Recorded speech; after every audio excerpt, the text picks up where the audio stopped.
आज हम बात करेंगे सेल्स पर। सेल्स जब भी हम लोग कोई चीज़ परचेज़ करते हैं, जैसे कि हमने परचेज़ में बात की थी कि जब गुड्स हम लोग ख़रीदते हैं आगे उनको एज़ इट इज़ सेल करने के लिए, या फिर रॉ मटेरियल वगैरह जब हम लोग परचेज़ करते हैं उस पर कुछ काम करके उसको सेलेबल गुड्स में कन्वर्ट करते हैं। फिर जब वो गुड्स हम लोग बेच देते हैं आगे, चाहे वो होलसेलर को दें या रिटेलर को, लेकिन उसके लिए जब एक स्पेसिफ़िक प्राइस पे हम लोग उसको सेल करेंगे तो हम लोग ये अकाउंटिंग में हमारी सेल्स होंगी।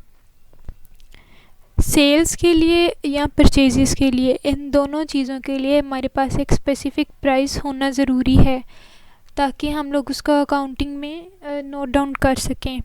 जब एक सर्टेन प्राइस पे बायर और सेलर दोनों एग्री हो जाते हैं तो वो बायर के हिसाब से वो परचेज़ होंगी और सेलर के हिसाब से वो सेल्स होंगी। दोनों जो स्पेसिफ़िक प्राइस पे जब सेल या परचेज़ करेंगे तो उस प्राइस को जब बुक्स ऑफ अकाउंट्स में लिखेंगे तो अपने अपने बुक्स में अलग अलग नेम से लिखेंगे, चाहे वो सेलर के हिसाब से हो या बायर के हिसाब से। परचेज़ रिटर्न की तरह सेल्स रिटर्न भी होती हैं। फॉर एग्ज़ाम्पल, हमारे पास हमने जो चीज़ें सेल की थी वो कस्टमर को पसंद नहीं आई या डिफ़ेक्टिव निकली, तो जब वो उनको हमें वापस कर देते हैं तो वो सेल्स रिटर्न होती हैं। अब परचेज़ रिटर्न में हमने उसको रिटर्न आउटवर्ड भी कहा था क्योंकि वो हमारे तरफ से जा रही थी, लेकिन सेलर के हिसाब से अगर हम लोग देखें, अगर हम लोग ख़ुद को सेलर कंसीडर करते हैं, हमने चीज़ें सेल की थी, बाहर गई थी और फिर वापस आ रही हैं हमारे पास, तो वो इनवर्ड आ रही हैं, तो ये सेल्स रिटर्न होंगी। कैश सेल्स हैं जब भी हम लोग चीज़ें सेल करते हैं और ऑन द स्पॉट बायर हमें पे कर देता है कैश में, तो ये कैश सेल्स होती हैं। और जब जो चीज़ों की पेमेंट है वो हमें ऑन द स्पॉट नहीं होती, अगर जो बायर है वो हमसे एक एग्रीमेंट करता है कि एक सर्टेन डेट पे वो हमें पैसे दे देगा, तो ये क्रेडिट सेल्स होंगी।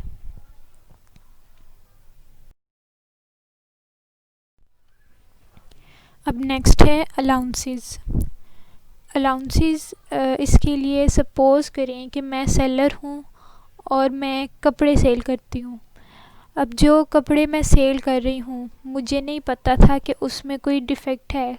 डिफ़ेक्ट किसी भी तरह का हो सकता है, कोई कट हो गया या फिर कलर की वजह से कोई भी अगर डिफ़ेक्ट आ जाए तो वो एक माइनर सा अगर डिफ़ेक्ट है। मैंने जब वो फैक्ट्री से कपड़ा ख़रीदा मुझे उसमें नहीं पता था कि उसमें डिफ़ेक्ट है, लेकिन जब मैं वो कपड़ा आगे सेल कर रही हूँ और सेल करते हुए मुझे वो उसमें डिफ़ेक्ट नज़र आया, और डिफ़ेक्ट नज़र आने की वजह से मैंने डिफ़ेक्ट से पहले उसकी प्राइस रखी थी 1000, लेकिन डिफ़ेक्ट नज़र आने की वजह से मैंने अगर उसमें 100 या 200 रुपीज़ कम कर दिए, उसकी प्राइस मैंने 800 कर दी, तो वो जो 200 का डिस्काउंट आएगा उसको हम लोग अलाउंस कहेंगे।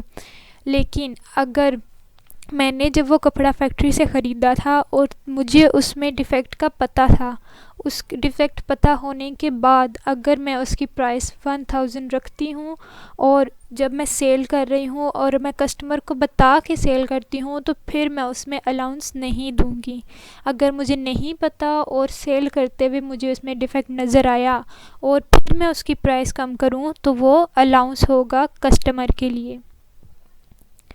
आगे है ट्रेड डिस्काउंट। जब भी हम लोग फैक्ट्री से या होलसेलर से चीज़ें ख़रीदते हैं तो अगर चीज़ों की होलसेल में तो वो बल्क में ही सेल करते हैं, तो उन्होंने एक सर्टेन प्राइस रखी होती है और वो एक पूरे का पूरा बंडल सेल करते हैं। तो अगर उस बंडल की प्राइस थी 1000 या 3000, लेकिन जब मैं बंडल परचेज़ कर रही हूँ तो वो मुझे जो सेलर है अगर वो मुझे 10% या 20% डिस्काउंट देता है तो वो जो उन्होंने अपनी एक प्राइस फ़िक्स की हुई थी, उसमें अगर वो मुझे 5 to 10% डिस्काउंट मिल रहा है तो वो मेरा ट्रेड डिस्काउंट होगा। लेकिन उसके लिए ज़रूरी नहीं है कि अगर मुझे डिस्काउंट पे चीज़ें मिली हैं तो वो मैं डिस्काउंट पे ही सेल करूँगी। मैं उनको जो लिस्ट प्राइस थी सेलर की, उस प्राइस पे भी सेल कर सकती हूँ। जो डिस्काउंट मिला था वो मेरा था, वो क्योंकि मैं परचेज़ कर रही थी, मैंने आगे सेल करनी है तो फिर मैं सेलर बन जाऊंगी। फिर आगे वो मेरी मर्ज़ी होती है कि वो मैं डिस्काउंट पे सेल करूं या लिस्ट प्राइस पे सेल करूं। लेकिन ये ट्रेड डिस्काउंट है वो हमेशा हमें लिस्ट प्राइस में से ही मिलता है। नेक्स्ट है कैश डिस्काउंट। इसके लिए एक एग्ज़ाम्पल समझना ज़रूरी है कि दो पार्टीज़ हैं, एक बायर और एक सेलर, ए या बी। ए ने बी को चीज़ें सेल की। अब ए जो है वो सेलर है और बी बायर है। क्रेडिट पे चीज़ें सेल की हैं और एक सर्टेन प्राइस है 500 या 100 कर लें। तो जब हमने सेल की तो सेलर ने कहा कि अगर तुम मुझे 10 दिन में या 15 दिन में अगर तुम मुझे पैसे वापस कर देते हो तो मैं तुम्हें इतने % डिस्काउंट दूंगा। यूजुअली ये जो डिस्काउंट होता है वो 1 to 2% होता है, नॉर्मली 2% होता है। अगर मैंने 100 की चीज़ें सेल की हैं और उस पर मैं उसको 2% डिस्काउंट दे रही हूँ तो मीन्स 98 रुपीज़। अगर वो मुझे 15 दिन में वापस कर देता है तो उसको मुझे 98 रुपीज़ वापस करने पड़ेंगे, और वो जो डिस्काउंट 2% होगा वो हमारा कैश डिस्काउंट होगा। लेकिन अगर जो बायर है वो मुझे 15 दिन में पैसे वापस नहीं करता तो फिर इसको पूरा 100 ही वापस करना पड़ेगा।